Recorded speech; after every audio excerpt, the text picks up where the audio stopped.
ಈ ಕೇಸ್ ಏನಾಗುತ್ತೋ, ದರ್ಶನ್ದು ಏನಾಗುತ್ತೋ, ಶಿಕ್ಷೆ ಆಗುತ್ತೋ, ಆಚೆ ಬರ್ತಾರೋ ನಮಗೂ ಗೊತ್ತಿಲ್ಲ, ನಿಮಗೂ ಗೊತ್ತಿಲ್ಲ. ಬಟ್ ಏನೇ ಆದ್ರೂ ದರ್ಶನ್ ಅವ್ರ ಫ್ಯಾಮಿಲಿನಂತೂ ಕೈ ಬಿಡಲ್ಲ, ಅಷ್ಟು ಮಾತ್ರ ಹೇಳ್ತಾರೆ. ಯಾಕಂದರೆ ಅವ್ರು ತುಂಬ ಹತ್ರದಿಂದ ನೋಡಿದ್ದೀನಿ. ಎಷ್ಟೋ ಜನಕ್ಕೆ ಸಹಾಯ ಮಾಡಿದವರು ಇವ್ರು ಸಹಾಯ ಮಾಡದೇ ಇರ್ತಾರೆ, ಮಾಡೇ ಮಾಡ್ತಾರೆ. ಎಲ್ಲೋ ಒಂದು ಕೆಟ್ಟಗಳಿಗೆ ಅಂತ ಆಗಿರ್ಬೋದು, ಅಥವಾ ಏನು ಹೇಳ್ತಾರೆ, ಒಂದು ಆಕ್ಸಿಡೆಂಟು ಅಂತ ಹೇಳ್ತಾರಲ್ಲ, ಆ ಒಂದು ಆಕ್ಸಿಡೆಂಟ್ ಆಗಿದೆ, ಅದನ್ನ ಸರಿಪಡಿಸ್ಕೋಬೇಕು. ಬಟ್ ಇವ್ರ ಹೆಸರು ಹೇಳ್ಕೊಂಡು ಈ ಬೇರೆಯವ್ರು ಮಾಡಿದ್ದಾರಾ ಅಥವಾ ಇವರು ಇನ್ವಾಲ್ವ್ ಆಗಿದ್ದಾರಾ ಅನ್ನೋದು ಅದು ಕಾನೂನು ಹೇಳುತ್ತೆ. ನಾವು ಈಗಲೇ ಹೇಳೋದು ತಪ್ಪಾಗುತ್ತೆ. ಸರ್, ದರ್ಶನ್ ಅವರ ಅಭಿಮಾನಿ ಬಳಗನೂ ದೊಡ್ಡದು, ಸ್ನೇಹ ಬಳಗ ಕೂಡ ದೊಡ್ಡದೆ. ಸೊ ಇವತ್ತು ಸಾಕಷ್ಟು ಅಭಿಮಾನಿಗಳು ಅವ್ರ ಪರ ನಿಂತಿರೋ ಅಂಥದ್ದು. ಬಟ್ ಎಲ್ಲೋ ಸ್ನೇಹ ಬಳಗ ಮುಂದೆ ಬಂದು ಮಾತಾಡ್ತಿಲ್ವಾ ಅಂತ ಅನ್ಸುತ್ತೆ. ಇಲ್ಲ, ನನಗೆ ಗೊತ್ತಿಲ್ಲ.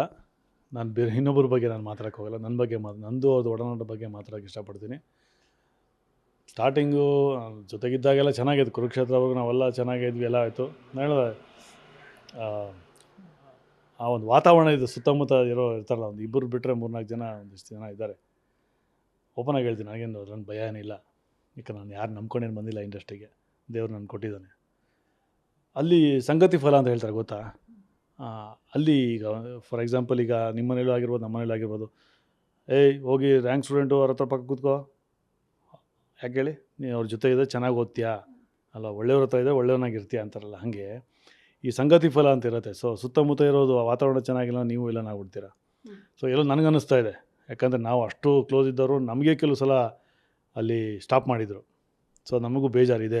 ಅದು ದರ್ಶನ ತಪ್ಪು ಅಂತ ಹೇಳ್ತಾರೆ. ದರ್ಶನ ಗೊತ್ತಿಲ್ಲ ಇದು, ಇವ್ರ ಹಿಂದೆ ನಡೀತಾ ಇರೋದು ಇದು. ಇವ್ರ ಹಿಂದೆ ಯಾರು ಅವ್ರನ್ನ ಒಳಗೆ ಕರ್ಕೊಳ್ಳೋದು, ಯಾರು ಬೇಡ ಅವ್ರನ್ನ ಹಂಗೆ ಹಿಂಗೆ ನ್ಯೂಟ್ರಲ್ ಮಾಡೋದು, ಇವೆಲ್ಲ ನಡೀತಾ ಇದ್ದಾವೆ. ಸೊ ಇದು ನನಗೂ ಭಾಳ ಬೇಜಾರಿದೆ. ಇದು ಆ್ಯಕ್ಚುಲಿ ಇದನ್ನ ದರ್ಶನ ಹತ್ರ ನಾನು ಮಾತಾಡಬೇಕು ಅಂತ ಇದ್ದೆ. ಯಾಕಂದ್ರೆ ನಾನು ಕಾಟೇರವ್ರಿಗೂ ನೋಡ್ಬಿಟ್ಟಿದ್ದೀನಿ. ಅದಾದಮೇಲೆ ನನಗೆ ತಡೆಯೋಕ್ಕಾಗಿಲ್ಲ. ಇನ್ನು ಆಗಿದ್ದಾಗಲಿ ಹೇಳ್ಬಿಡೋಣ, ಯಾಕಂದರೆ you should know what is going behind him. ಅದು ಹೇಳೋಣ ಅಂತಿದ್ದು ಇಷ್ಟೊಂದೆಲ್ಲ ಇನ್ಸಿಡೆಂಟ್ ಆಯಿತು. ಬಟ್ ಹೇಳ್ತೀನಿ, ನಾನು ಬಿಡಲ್ಲ. ಯಾಕಂದರೆ ಹಿ ಶುಡ್ ನೋ. ಯಾಕಂದರೆ ನಾವು ಹೇಗಿದ್ವಿ, ಈ ದರ್ಶನ್ ಅವ್ರ ಓಲ್ಡ್ ಫ್ರೆಂಡ್ಸ್ ಇದು, ಅಂದರೆ ಚೈಲ್ಡ್ಹುಡ್ ಫ್ರೆಂಡ್ಸ್, ಸ್ಕೂಲ್ ಫ್ರೆಂಡ್ಸ್ ಎಲ್ಲ ನಾವೆಲ್ಲ ಎಷ್ಟು ಚೆನ್ನಾಗಿದ್ವಿ.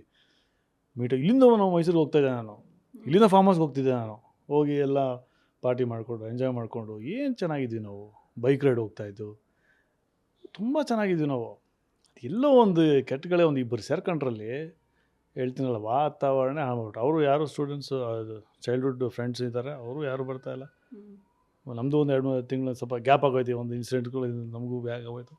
ಅದು ಆಮೇಲೆ ಕುರುಕ್ಷೇತ್ರದಲ್ಲಿ ಸ್ವಲ್ಪ ಸೇರಿದ್ವಿ. ಆಮೇಲೆ ರಾಬರ್ಟು, ಕಾಟೇರ ಅಲ್ಲಿವರೆಗೂ ಬಂತು. ಗ್ಯಾರಂಟಿ ನ್ಯೂಸ್, ಸುದ್ದಿ ಖಚಿತ, ನ್ಯಾಯ ನಿಶ್ಚಿತ.